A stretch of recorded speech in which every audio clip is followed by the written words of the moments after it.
ನಮಸ್ಕಾರ. ನಾನು ಡಾಕ್ಟರ್ ಅನುಪಮ ಪಂಚಾಕ್ಷರಿ. ನಾವು ಒಂದು ಹಿಂದೂ ಸಂಸ್ಕಾರದಲ್ಲಿ ಒಂದು ಹಿಂದೂ ಹೆಣ್ಣು ಮಗಳಾಗಿ ನಾನಿವತ್ತು ಈ ಒಂದು ಮಾತುಗಳನ್ನ ಪ್ರತಿಭಟನೆ ಮಾಡ್ತಾ ಇದ್ದೇನೆ. ಯಾಕಂದ್ರೆ ನಮ್ಮ ಹಿಂದೂ ಸಂಸ್ಕಾರ, ಹಿಂದುತ್ವ ಅಂತಂದ್ರೆ ಹೇಗೆ ಅಂದ್ರೆ, ತಂದೆ ತಾಯಿಯನ್ನ ನಾವು ಪೂಜನೀಯವಾಗಿ ದೇವರ ಸಮಾನದಲ್ಲಿ ನಾವು ಇಟ್ಕೊಂಡಿರೋಂಥವ್ರು. ನಮಗೆ ಜನ್ಮ ಕೊಟ್ಟವ್ರನ್ನ ನಾವು ಭಗವಂತನ ಸ್ಥಾನದಲ್ಲಿ ನಾವು ಪೂಜೆ ಮಾಡೋವಂಥವ್ರು. ಅಂಥವ್ರನ್ನ ನೀವು ನಿಮ್ಮ ರಾಜಕೀಯಕ್ಕೆ ಯಾಕೆ ಹೇಳಿದ್ರಿ? ಇದು ಖಂಡನೀಯ. ನಾನು ಅಂತಲ್ಲ, ನಮ್ಮ ಹಿಂದೂ ಸಂಸ್ಕಾರದ ಯಾವುದೇ ಹೆಣ್ಣು ಮಗಳು ಇದನ್ನ ಒಪ್ಪಲ್ಲ. ಯಾಕಂದ್ರೆ ನಾವೆಲ್ಲರೂ ಒಬ್ರು ತಂದೆಯ, ಒಬ್ಬ ತಾಯಿಯ ಮಕ್ಕಳುಗಳು. ನೀವು ಕೂಡ ಒಬ್ರು ತಾಯಿಗೆ ಹುಟ್ಟಿರೋ ಅಂತವ್ರೆ. ಅಂತಹ ತಂದೆ ತಾಯಿಯನ್ನ ನೀವಿಷ್ಟು ಕೆಟ್ಟದಾಗಿ ಮಾತಾಡಿರೋದು ಖಂಡಿತ ನೀವು ಯಾವುದೇ ಒಂದು ಹೆಣ್ಣು ಮಗಳಾಗ್ಲಿ ಗಂಡು ಮಗಳಾಗ್ಲಿ ನಿಮ್ಮ ಮಾತನ್ನ ನಾವು ಒಪ್ಪೋದಕ್ಕೆ ಸಾಧ್ಯ ಇಲ್ಲ.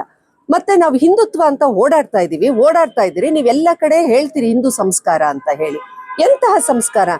ನಮ್ಮ ವ್ಯಕ್ತಿತ್ವ ಯಾವ್ದ್ರ ಮೇಲೆ ಡಿಪೆಂಡ್ ಆಗತ್ತೆ ಅಂದ್ರೆ, ನನ್ನ ನಡವಳಿಕೆ, ನನ್ನ ಮಾತು, ನನ್ನ ಕತೆ, ನಾನು ಯಾವ ರೀತಿ ಬದುಕ್ತಾ ಇದ್ದೀನಿ, ಇದೆಲ್ಲದ್ರ ಮೇಲೆ ಆಧಾರ ಆಗಿರುತ್ತೆ.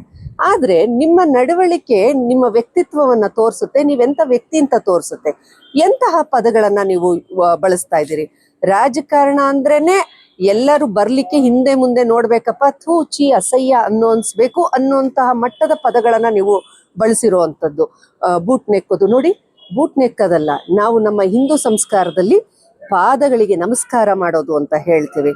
ಯಡಿಯೂರಪ್ಪನವರು ಹಿರಿಯೋರಿದ್ದಾರೆ, ಅಂಥವ್ರನ್ನ ಇವತ್ತು ಕೂಡ ನಮ್ಮ ಸಾಹೇಬ್ರು ಯಾವುದೇ ವೇದಿಕೆ ಬಂದ್ರು ಅವ್ರ ಪಾದಗಳಿಗೆ ನಮಸ್ಕಾರ ಮಾಡ್ತಾರೆ.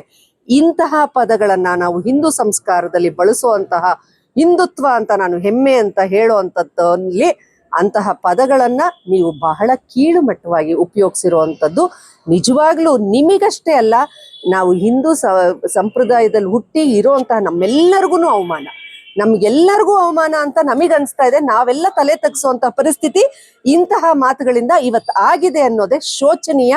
ಹಾಗಾಗಿ ನಮ್ಮ ಸಂಪೂರ್ಣ, ನಾನು ರಾಜಕೀಯ ಏತರವಾಗಿ ಮಾತಾಡ್ತಾ ಇದ್ದೀನಿ, ಪಕ್ಷಾತೀತವಾಗಿ ಮಾತಾಡ್ತಿದ್ದೀನಿ, ಒಂದು ಹೆಣ್ಣು ಮಗಳಾಗಿ ಮಾತಾಡ್ತಾ ಇದ್ದೀನಿ. ಸಂಪೂರ್ಣ ಹಿಂದುತ್ವಕ್ಕೆ, ಹಿಂದೂ ಸಮಾಜಕ್ಕೆ ಒಂದು ಕಳಂಕ ತಂದಿರುವಂಥದ್ದು, ನಾವೆಲ್ಲ ತಲೆ ತಗ್ಸುವಂತಹ ಪರಿಸ್ಥಿತಿಯನ್ನ ತಂದಿರುವಂಥದ್ದು ಇಂಥ ಮಾತುಗಳಿಂದ ಆಗಿದೆ. ಹಾಗಾಗಿ ಯಾವುದೇ ಹಿಂದೂಗಳು ನಾವು ಇಂತಹ ಒಂದು ಇದನ್ನ ಕ್ಷಮಿಸಲಾರದಂತಹ ಪರಿಸ್ಥಿತಿಯಲ್ಲಿ ನಾವಿದ್ದೀವಿ. ದಯವಿಟ್ಟು ಇಂತಹ ಪದಗಳನ್ನ ಮುಂದೆ ಬಳಸದೆ ನಿಮ್ಮ ರಾಜಕೀಯ ಏನಿದೆ, ರಾಜಕಾರಣವನ್ನ ಏನಿದೆ, ಆ ಒಂದು ರಾಜಕೀಯವನ್ನ ರಾಜಕೀಯವಾಗೇ ಮಾಡಿ. ನಮ್ಮ ಮನೆವರೆಗೂ, ನಿಮ್ಮ ತಂದೆ ತಾಯಿಯವರೆಗೂ, ನಮ್ಮ ಹೆಂಡತಿಯವರೆಗೂ, ನಿಮ್ಮ ಮಕ್ಕಳವರೆಗೂ ತಂದು ಅವ್ರನ್ನೆಲ್ಲ ಬೀದಿಗೆ ಎಳಿಬೇಡಿ ಅಂತ ಇವತ್ತು ನಾನು ನಿಮ್ಮೆಲ್ಲರನ್ನು ಖಂಡಿಸಿ ಮಾತಾಡ್ತಾ ಇದ್ದೇನೆ. ಧನ್ಯವಾದ.